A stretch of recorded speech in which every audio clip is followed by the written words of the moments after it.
ਉਹ ਹਾਂਜੀ ਕਿੱਦਾਂ ਬਾਬਿਓ, ਠੀਕ ਠਾਕ ਹੋ? ਆ ਜਾਓ ਅੱਜ ਤੁਹਾਨੂੰ ਦਿਖਾਈਏ ਆਪਣੇ ਇੱਕ ਕੰਪਨੀ ਦੇ ਟਰੱਕ ਦੀ ਬੈਟਰੀਆਂ ਚੇਂਜ ਕਰਨ ਵਾਲੀਆਂ ਸੀਗੀਆਂ। ਸੋ ਅੱਜ ਆਪਾਂ ਉਹ ਚੇਂਜ ਕਰਨੀਆਂ ਨੇ। ਬੈਟਰੀਆਂ ਹੈਗੀਆਂ ਇਹ ਵਾਲੀਆਂ, ਹੈਗੀਆਂ ਪੁਰਾਣੀਆਂ ਹੀ ਆ, ਪਰ ਇਹ ਆਹ ਟਰੱਕ ਦੀਆਂ ਬੈਟਰੀਆਂ ਨਾਲੋਂ ਬੈਟਰ ਆ। ਸੋ ਟਰੱਕ ਦੀਆਂ ਬੈਟਰੀਆਂ ਹੈਗੀਆਂ ਨੇ ਇੱਥੇ ਆਹ ਚੀਜ਼ 'ਤੇ। ਇਹਨੂੰ ਆਪਾਂ ਪਹਿਲਾਂ ਖੋਲ੍ਹਣਾ ਆ, ਉਹ ਮੈਂ ਤੁਹਾਨੂੰ ਦਿਖਾਉਣਾ ਕਿੱਦਾਂ ਖੋਲ੍ਹਣਾ ਆ। ਇਹ ਡੈਫ ਦਾ ਟਰੱਕ ਆ ਅਤੇ ਆ ਜਾਓ ਫਿਰ ਕਰਦੇ ਆ ਇਹਦੀਆਂ ਬੈਟਰੀਆਂ ਚੇਂਜ ਆਪਾਂ ਅੱਜ। ਅਤੇ ਫਿਰ ਤੁਹਾਨੂੰ ਦਿਖਾਉਣਾ ਕਿੱਦਾਂ ਅਤੇ ਕਿਹੜੇ ਟੂਲ ਆ ਇਹਦੇ ਲਈ ਵਰਤਣੇ ਆਪਾਂ। ਟੂਲ ਵੀ ਤੁਹਾਨੂੰ ਦਿਖਾ ਦਿੰਦਾ। ਬੇਸਿਕ ਜਿਹੇ ਟੂਲ ਹੁੰਦੇ ਆ ਜਿਹੜੇ ਬੈਟਰੀਆਂ ਜਿਹਦੇ ਨਾਲ ਖੋਲ੍ਹ ਜਾਂਦੀਆਂ ਨੇ, ਮੈਂ ਤੁਹਾਨੂੰ ਦਿਖਾ ਦਿੰਦਾ। ਆਪਣਾ ਦੇਸੀ ਸਿਸਟਮ ਹੀ ਆ, ਆਪਾਂ ਕਿਹੜਾ ਕੋਈ ਮਕੈਨਿਕ ਆ। ਸੋ ਆਹ ਹੈਗੇ ਆ ਟੂਲ ਜਿਹੜੇ ਇਹਦੇ ਵਿੱਚ ਯੂਜ਼ ਹੋਣੇ ਆ ਥੋੜ੍ਹੇ ਜਿਹੇ, ਅਤੇ ਬਾਕੀ ਤੁਹਾਨੂੰ ਮੈਂ ਕਰਕੇ ਦਿਖਾਉਣਾ। ਆ ਜਾਓ ਫਿਰ।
ਬੈਟਰੀ ਖੁੱਲ੍ਹ ਗਈ ਆ ਅਤੇ ਹੁਣ ਇਹਦੇ ਆਹ ਪਲੱਗ ਹੁੰਦੇ ਆ ਜਿਹੜੀਆਂ ਇਹਨੂੰ ਵਾਇਰਾਂ ਕਨੈਕਟ ਕੀਤੀਆਂ ਹੋਈਆਂ, ਉਹ ਆਪਾਂ ਢਿੱਲੇ ਕਰ ਲੈਣੇ ਆ। ਸੋ ਇਹ ਲੱਗੀ ਹੈਗੀ ਆ ਮੈਨੂੰ ਲੱਗਦਾ 10 ਮਿਲੀਮੀਟਰ। ਆਪਾਂ ਢਿੱਲਾ ਕਰ ਲਈਏ।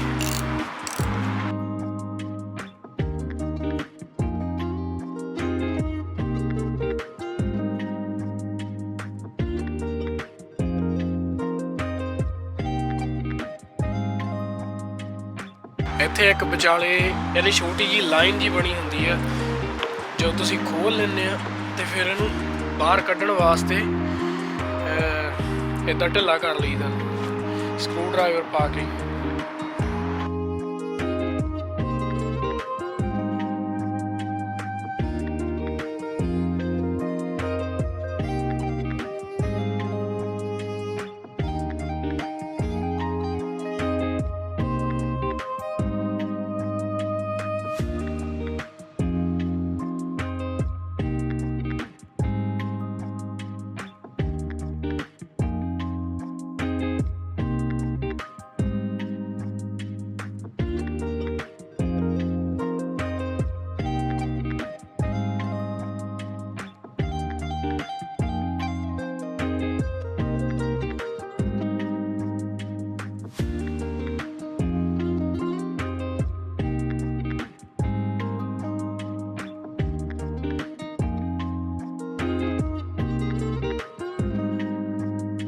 ਹੁਣ ਆਪਾਂ ਪਾਉਣੀਆਂ ਦੂਜੀਆਂ ਨਵੀਆਂ ਬੈਟਰੀਆਂ। ਨਵੀਆਂ ਨਹੀਂ, ਲਾਈਕ ਹੈਗੀਆਂ ਯੂਜ਼ਡ ਆ, ਪਰ ਨਵੀਆਂ ਲੱਗੀਆਂ ਹੋਈਆਂ।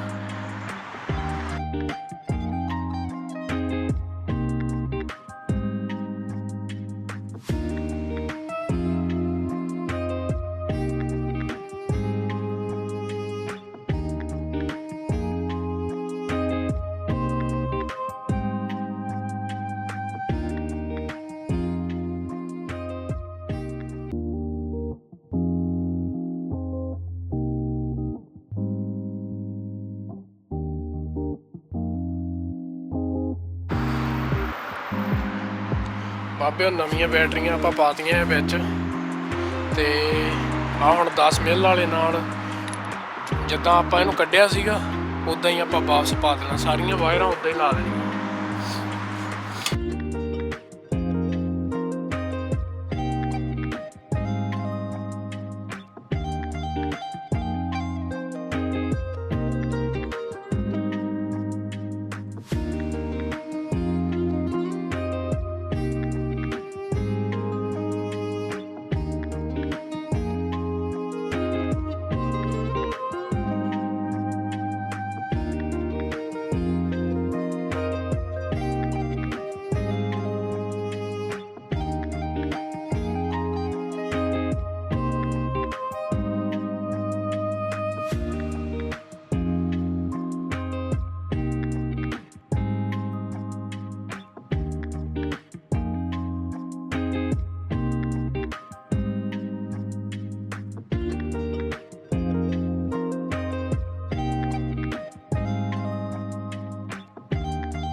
ਆ ਜਾਓ ਹੁਣ ਤੁਹਾਨੂੰ ਸਟਾਰਟ ਕਰਕੇ ਦਿਖਾਈਏ।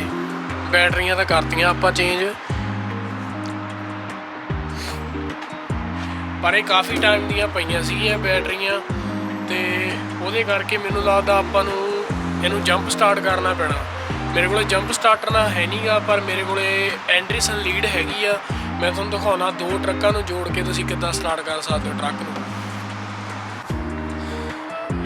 ਬਾਬੇ ਉਹ ਇੱਦਾਂ ਕਰ ਲੈਣੇ ਆ, 2 ਟਰੱਕ ਖੜੇ ਤੇ ਮੈਂ ਤੁਹਾਨੂੰ ਦਿਖਾ ਲਦਾ ਲੀਡਾਂ। ਆਇਆ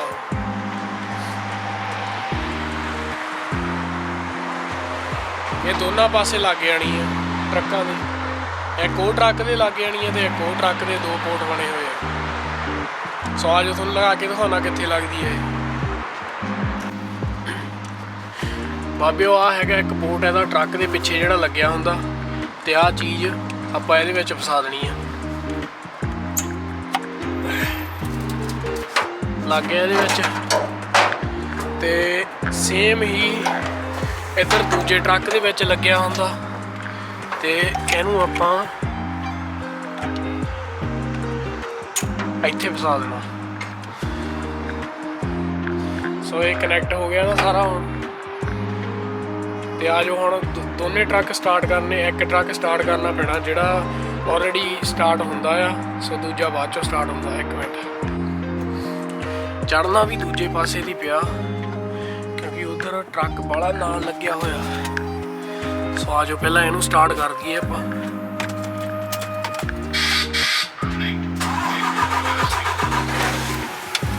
ਬਾਬੇ ਇਹ ਹੋ ਗਿਆ ਸਟਾਰਟ, ਤੇ ਆ ਜਾਓ ਹੁਣ ਦੂਜੇ ਟਰੱਕ 'ਚ ਲੈ ਕੇ ਚੱਲੀਏ ਤੁਹਾਨੂੰ।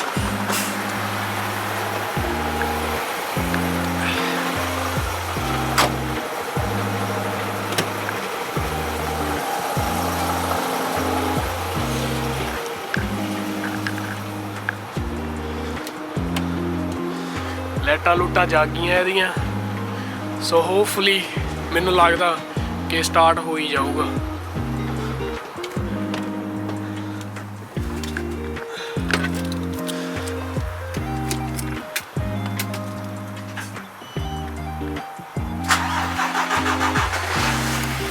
ਲਓ ਵੀ ਬਾਬਿਓ ਹੋ ਗਿਆ ਸਟਾਰਟ, ਬੈਟਰੀਆਂ ਹੋ ਗਈਆਂ ਚੇਂਜ। ਇਹਨੂੰ ਹੁਣ ਆਪਾਂ ਥੋੜਾ ਕੁ ਟਾਈਮ 5-10 ਮਿੰਟ ਸਟਾਰਟ ਕਰਕੇ ਰੱਖਣਾ, ਸੋ ਬੈਟਰੀਆਂ ਚਾਰਜ ਹੋ ਜਾਣੀਆਂ ਸਾਰੀਆਂ।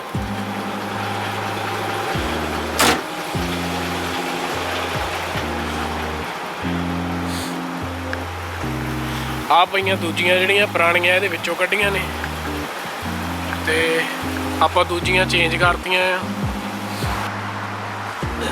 ਹਾਂਜੀ ਬਾਬਿਓ, ਮੈਂ ਜਿੱਦਾਂ ਕੋਈ ਮਕੈਨਿਕ ਤਾਂ ਹੈ ਨਹੀਂ, ਪਰ ਜਿੰਨੇ ਥੋੜ੍ਹੇ ਬਹੁਤੇ ਕੰਮ ਮੈਨੂੰ ਆਉਂਦੇ ਆ ਮੈਂ ਉਨੇ ਕੁ ਪੋਸਟ ਕਰੂੰਗਾ, ਜਿੰਨੀਆਂ ਕੁ ਆਪਾਂ ਨੂੰ ਚੀਜ਼ਾਂ ਦਾ ਪਤਾ ਆ ਕਿ ਆਹ ਚੀਜ਼ ਇੱਦਾਂ ਕਰ ਸਕਦੇ ਆ, ਆਹ ਚੀਜ਼ ਇੱਦਾਂ ਕਰ ਸਕਦੇ ਆ।